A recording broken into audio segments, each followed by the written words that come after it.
Ассаламу алейкум. Это новости вокруг специальной операции на Украине. Меня зовут Ислам Ершов, и мы начинаем. Беспрерывным потоком доставляется помощь жителям ДНР и ЛНР от регионального общественного фонда имени Ахмата Хаджи Кадырова. На днях из Чеченской Республики отправили продовольственный груз, который был распределен среди нуждающихся жителей Донбасса. Особое внимание было уделено ветеранам Великой Отечественной войны. Помимо еды и воды также были переброшены и необходимые медикаменты.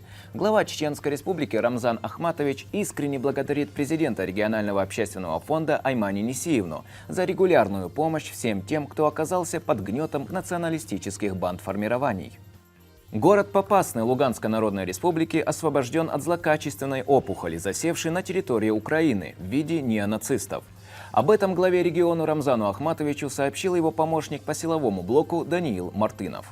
Рамзан Ахматович, дорогой старший брат, разрешите доложить, город Попасная полностью находится под контролем наших специальных подразделений и полностью освобожден от укропов. Ахмат! Сила! Аллаху Акбар! Там промзону прочистили вы, да? Промзону. Да, так точно. Все, Аллаху Акбар, да. Вы свою задачу выполнили, да. Ждем вас дома, да. Азовские боевики продолжают удерживать гражданских в подвалах завода «Азовсталь». Использование мирных жителей в качестве живого щита для них стало обыденностью. На данный момент Мариуполь является безопасной зоной. Дело осталось за малым – очистить «Азовсталь» от националистов, при этом не навредить здоровью и жизни гражданских. Напомню, что ранее президент России Владимир Путин отменил штурм завода, посчитав этот ход нецелесообразным. Предлагаемый штурм промышленной зоны считаю нецелесообразным. Приказываю отменить.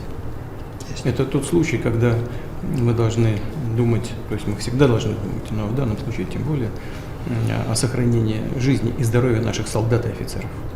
В Чеченскую Республику ежедневно прибывают тысячи добровольцев из разных регионов России. Их обеспечивают необходимым обмундированием и боеприпасами. Также из их числа формируются специальные отряды, которые отправляются на Украину бороться с развившейся болезнью в виде фашистских бандформирований. Новоприбывших бойцов в нашем регионе подготавливают лучшие инструктора Российского университета спецназа. Обучают их тактической стрельбе и ведению боя на разных местностях.